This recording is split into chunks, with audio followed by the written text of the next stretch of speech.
Good morning, Ian Crouch with your 8:30 Hunter News update.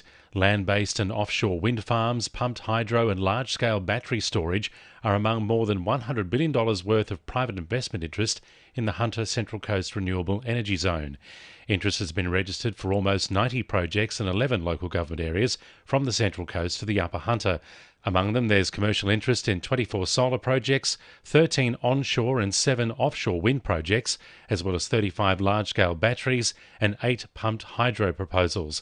Energy Minister Matt Keane says combined, the projects could deliver 100,000 gigawatt hours of renewable energy per year, the same amount as 10 coal-fired power stations. Liberal candidate for Patterson, Brooke Vitnell, is throwing her support behind construction of a new railway station to service the new Maitland Hospital. Although a state project, the federal government is a long-term leaseholder of the adjacent rail line through the Australian Rail Track Corporation and could play a role in seeing it come to fruition. Brooke Vitnell says it's common sense infrastructure for the community. This would be nurses, staff, visitors at the hospital, potentially patients. This would also ease congestion on that road. That is a common choke point in Metford through the drive going right by the hospital. But also this would service the growing communities around this hospital as well. An elderly man is recovering after being bashed during a home invasion at Medowie. Police say 2 men and a woman forced their way into a home on Kindlebark Drive just after 6:30 last night and assaulted the 82-year-old resident before leaving.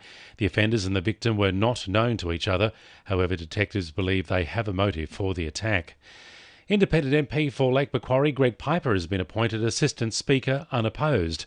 His appointment is being seen as a logical step because he already sits on the Speaker's panel and the former Assistant Speaker has stepped into a ministry role.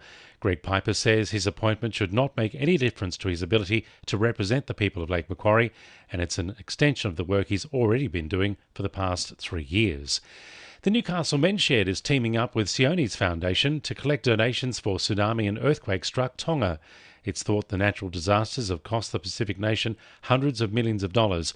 The groups are accepting donations of bottled water, non-perishable items and money to deliver overseas. Men's Shed Secretary Wayne Grant says he'd like to see the community get involved and give big. And the more we get the message out, hopefully the better it's going to be. At this time it's hard on everybody, but from all reports there's a hell of a lot of damage over there and destruction from the tsunami. So whatever we can do will be good, I hope. 3 performances postponed from Newcastle's flagship arts festival last year will be showcased by the city in March. The showcase includes an illuminated puppet show developed with local Warramai people and a one-woman show about Joan of Arc ahead of the new annual festival's full return in September.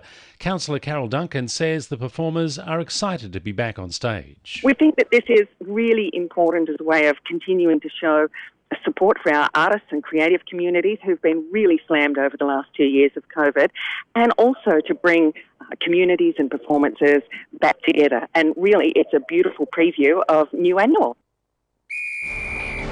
2NURFM Sport. Merriweather surfer Ryan Callanan has finished second in his heat at the Sunset Beach Pro. He posted a score of 8.33 to beat out Matthew McGilvray in the heat. Meanwhile, Morgan Siblick will have to face the elimination round later today after he finished third in his heat with a score of 8.43.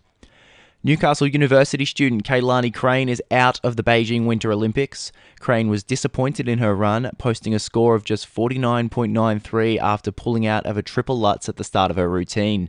The 23-year-old figure skater finished 29th place, missing out on tomorrow's medal round by 4 spots.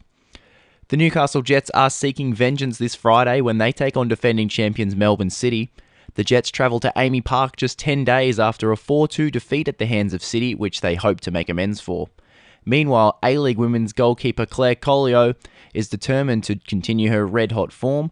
The Jets' top 4 hopes grow slimmer by the week, but Colliot says she won't give up hope in the final 5 matches of the season. And the Lake Mac Attack have once again fallen short in the regional T20 Big Bash, losing to the ACT Aces in the final on Monday by 33 runs. That's sport. I'm Patrick Alderton. And the winning numbers in Oz Lotto are 5, 7, 9, 16, 28, 37 and 41, and the supplementaries are 31 and 35. And now you're up to date with the latest 2NURFM Hunter News.